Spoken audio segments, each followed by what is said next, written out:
संस्कृत की कक्षा में आप सभी का स्वागत है। बेटा आज हम जो है वर्ण विन्यास के बारे में और वर्ण संयोजन के बारे में समझेंगे कि ये किस प्रकार जो है किया जाता है। आप इसको ध्यान से समझें। पहले क्या है बेटा, जो वर्णमाला है जिसे आपने पढ़ा है फर्स्ट क्लास में LKG UKG में जब हम पढ़ते हैं अ आ इ ई, ये जो है अ से ज्ञ तक, तो ये आपने पढ़ा हुआ है। और उसके बाद बेटा इसमें जो पूरी वर्णमाला है इसमें जो स्वर हैं ये देखिए, ये स्वर हैं अ ई उ री ए ऐ ओ औ, ये क्या है, ये 11 स्वर हैं। और उसके बाद जो बचे हैं क से लेकर ज्ञ तक, ये क्या होते हैं, ये व्यंजन हैं। तो क्या हुए, स्वर 11 और व्यंजन 33। इन सभी को मिलाकर के, स्वर और व्यंजनों को मिला के हमारी जो वर्णमाला है वो पूरी कंप्लीट होती है, यानी कि पूरी बन जाती है। उसके बाद क्या है, फिर हमने क्या करना है, वर्ण विन्यास। सबसे पहले हमने क्या करना है, वर्ण देखना है। वर्ण क्या होता है, वर्ण में यानी कि स्वर है जो, वो भाषा की सबसे छोटी इकाई है स्वर, जिसके और टुकड़े न हो सके।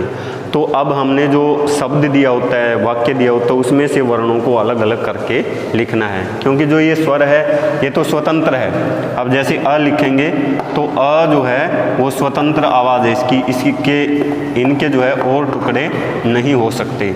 जो भी ये स्वर हैं 11 इनको हम, इनका जो विन्यास है, इनका जो अलग अलग हम नहीं कर सकते, क्योंकि ये सबसे छोटी इकाई है। फिर उसके बाद क्या आता है, जैसे व्यंजन से शुरुआत होती है, तो व्यंजन क्या है, क है। तो क में किसकी आवाज़ आ रही है, अ। तो क में जो है अ स्वर मिला, तभी जो ये क पूरा हुआ, ठीक है ना। उसी प्रकार ख में भी क्या है, अ मिलेगा तभी ख पूरा होगा। इस प्रकार जितने भी सारे क से ज्ञ तक ये व्यंजन आते हैं, जब इनके साथ स्वर मिलेंगे तो तभी ये क्या होंगे, ये पूर्ण होंगे। तो अब हमने क्या करना है, वर्ण विन्यास ही सीखना है और वर्ण संयोजन। मान लीजिए क से आगे हम बढ़ते हैं, कब लिख दिया हमने, कब, तो क्या है, क प्लस अ प्लस ब प्लस अ, तो क्या बना, कब बना। इस प्रकार ये क्या हुआ, इसमें कुछ स्वर हैं और कुछ व्यंजन है, मिलाकर के उनको जो है वो वर्ण या शब्द बनता है। तो इस प्रकार हमने इनको अलग अलग करना है। अब देखिए जैसे अब है, अब में क्या है, अ स्वर है, ये हलंत नहीं होगा क्योंकि ये पहले क्या है, स्वर है। क्योंकि कोई भी स्वर जो है वो हलंत नहीं होगा, क्योंकि वो उसके और टुकड़े नहीं हो सकते। केवल यदि अलग होगा तो वो व्यंजन हो सकता है, और व्यंजन से जो है वो स्वर हम अलग कर सकते हैं। देखिए अ प्लस ब प्लस अ, ये इस प्रकार बना है। तो अब मान लीजिए ये क्या किया हमने, ये शब्द था, इसके जो वर्ण थे वो अलग अलग कर दिए, जिसमें व्यंजन भी आ गए और स्वर भी आ गए। तो इस प्रकार हमने इसको वर्ण विन्यास करना है। मान लीजिए लिखते हैं हम य प्लस अ प्लस द प्लस आ, तो क्या बना ये, यदा। ये हमने क्या किया था, वर्ण विन्यास पहले ही कर दिया, और अब इसका क्या किया है, वर्ण संयोजन किया है। यानी कि इसको जोड़ करके क्या बनता, वर्णों को जब जोड़ा तो क्या बना, यदा बना, वर्ण संयोजन, ठीक है ना।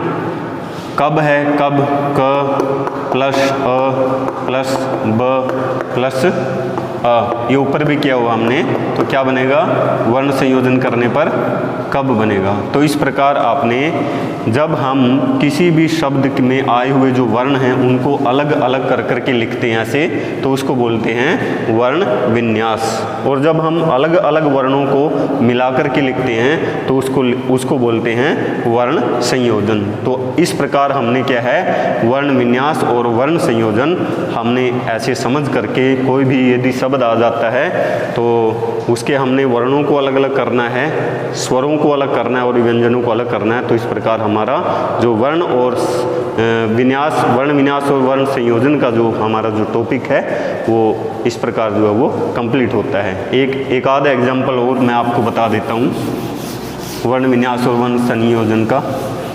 आप देखिए, मान लीजिए वर्ण विन्यास है आपको प्रश्न आ गया कि वर्ण विन्यास करें और शब्द आ गया तदा, ठीक है। और फिर दूसरे में आ गया वर्ण संयोजन करें, संयोजन। तो इसमें आ गया अधुना, अ ध उ न और आ, ठीक है। इसका करना हमने वर्ण विन्यास और इसका करना है वर्ण संयोजन। तो तदा का क्या करेंगे, वर्ण विन्यास करेंगे त प्लस अ प्लस द प्लस आ। और अधुना का वर्ण संयोजन करेंगे तो क्या आएगा अधुना, अधुना। क्यों आया इसमें ह्रस्व उकार क्यों है, छोटा ऊ क्यों है, क्योंकि यहाँ भी छोटा ऊ ही है इसलिए, ठीक है। और जो हमेशा जो स्वर होता है व्यंजन में से जब स्वर निकल जाता है तो वो क्या हो जाता है, हलंत हो जाता है, वो आधा हो जाता है। कोई भी आपने जो है करके देख लेना। और कई बार हमारी मात्रा ऊपर आ जाती है, मान लीजिए ऐसे करते हैं हम कर्म, तो कर्म में जो ऊपर रहा है ये हमेशा क्या होता है, ये हलंत होता है, ये पूरा नहीं होता। जब हम इसको लिखेंगे तो ये हलंत ही आएगा, जैसे क प्लस अ प्लस र प्लस म और प्लस अ, ये है। और यदि नीचे आता है, मान लीजिए ऐसे लिखते हैं हम कर्म, तो उसमें क्या होता है, इसमें ये पूरा होता है, इसमें क्या होता है, स्वर से युक्त होता है ये, जैसे क प्लस अ प्लस र प्लस अ प्लस म प्लस अ, ये देखिए इस प्रकार बनेगा। तो जो ऊपर आता है मात्रा में वो हमेशा आधा होता है, उसमें कोई स्वर नहीं होता, और जो नीचे आता है उसमें जो है वो स्वर युक्त होता है, व्यंजन होता है। तो इस प्रकार आपने बेटा ये समझ लेने हैं और अच्छी तरह से इनकी प्रैक्टिस करनी है, ठीक है। धन्यवाद।